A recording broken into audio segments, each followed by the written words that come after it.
What can I do for you, Mr. Poirot? You have heard of the terrible tragedy? The murder of that wonderful actress, Mrs. Marshall? Oh, yes. I have been asked to investigate. Well, I'm sure you'll clear it up as fast as you found my missing post. Merci, madame. Did you see any of the hotel guests this morning?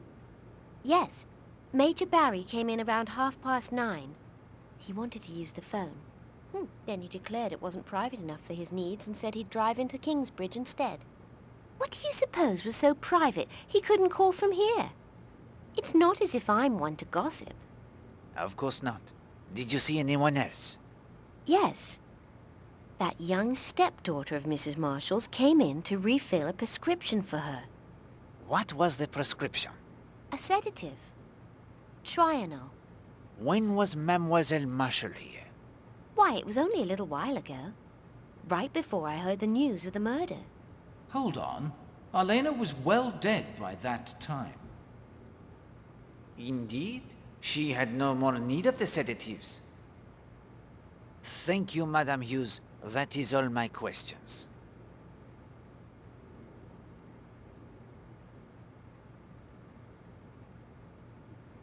Thank you, sir. I'll send it off at once.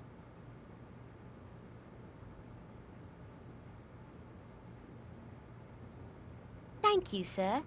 I'll send it off directly.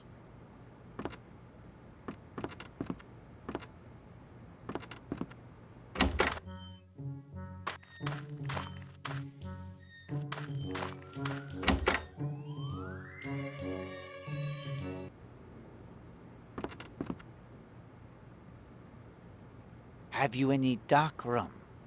Nary a drop, I'm afraid. With trade being as slow as it is, there's not much sense in restocking.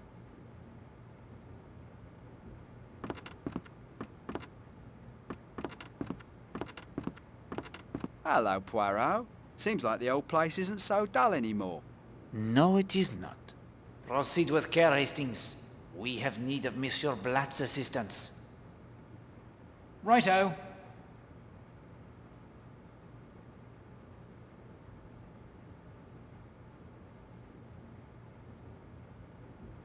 I believe you have lost the life ring buoy from your sailboat? How did you know that? I have found it. Your boat is called the Parsimony, is it not? Why, yes, she is. A little joke of my competitors in the business world. Hardware, was it? Do not press him, Hastings. That's right. Listen, that buoy's no good to me anymore. It was damaged in a storm. I've been trying to find another without much success. I even tried to beat Bagby at darts for the boy and his war, but I couldn't do it. Where were you from 11:15 and 12 this morning? Easy. I put out in my yawl about 9, then spent the morning zipping up and down the bay. Just got back a few minutes after 1 and heard the news about the murder. Ghastly business. Could you see Cutter's Cove from your boat? Well, yes. I suppose I could have, but I wasn't looking, I'm afraid. Can you shed any light on the murder? If I was looking for a suspect, I couldn't rule out that Mrs. Redfern. Jealousy, you know, led to trouble before this. Yes, unfortunately, Madame Marshall was strangled by someone with powerful hands. That does not suggest Madame Redfern. Hastings, do you therefore rule out all women as suspects? Of course. No woman would have the strength. We will speak more of this in a moment. Perhaps I will try a game of the darts. Good luck. He's the best player I've ever seen.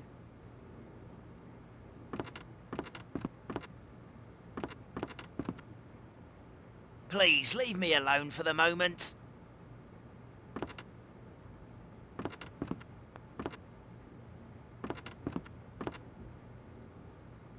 A regulation dartboard.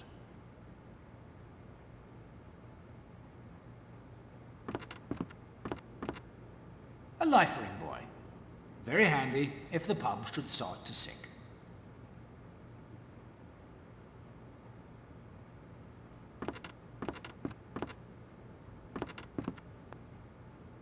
Fancy a game, sir? Care to make a gentleman's wager? I will play you for that life ring buoy on your wall. Oh, very well. But it's worth 10 quid. Is it a bet? £10 for a boy? That's highway robbery. Only if he wins, Hastings. 10 quid against the boy. You throw first.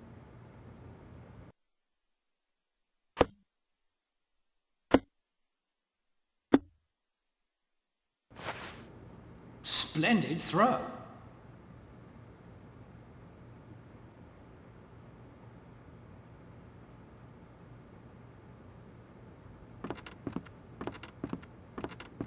I have obtained the life ring buoy. So that's mighty nice of you, Poirot. Anything I can do for you in return?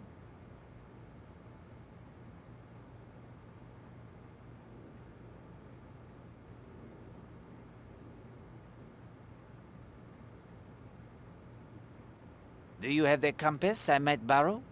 Well, I guess I could let you use my compass. Not much use for it sailing around Leathercombe Bay. Mind you, return it though. Do you have the winch handle I might borrow? Winch handle? From my sailboat? Not bloody likely. How would I haul my sails up and down? If you'll excuse me, Poirot, I have some business to attend to. Don't worry, I'll be around the hotel if you need me. Poirot, do you think a woman could have strangled Elena? In 1926 was the first woman to swim the English Channel. I believe she could strangle you with ease, especially if you asked such a nonsensical question. Then we should put all the women on the island to the test. Somehow. Very well.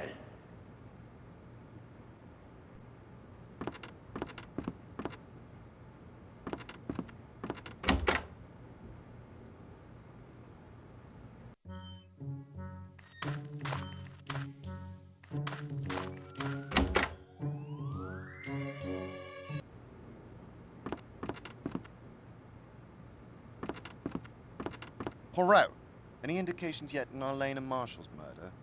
Indications, yes, but there is still work to be done, Colonel. Of course. How can I help? Has the body been moved from Cutter's Cove? Yes. Dr. Neasden is performing the autopsy right now in Kingsbridge. Have you an answer from Scotland Yard on the sketch? Yes. Goes by the name of John North. Here's the report. I will copy the important points into my notebook. Nasty bit of goods there. Hate to hear he's in my district. Did your men uncover anything new from the murder scene? No, nothing I'm afraid. Have you the report on the Alice Corrigan case? Here you are.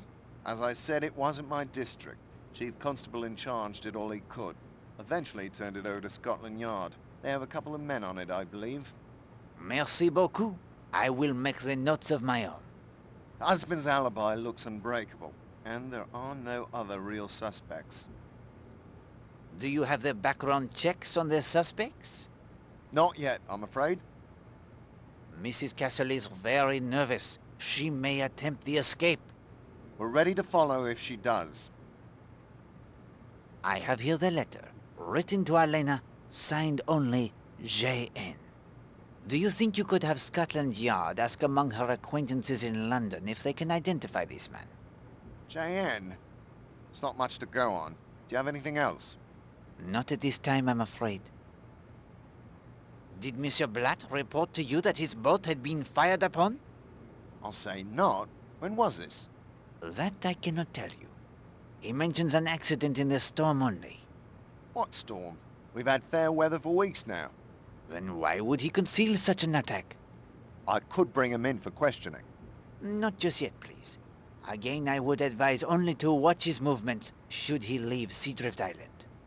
I'll inform my men. Au revoir, monsieur.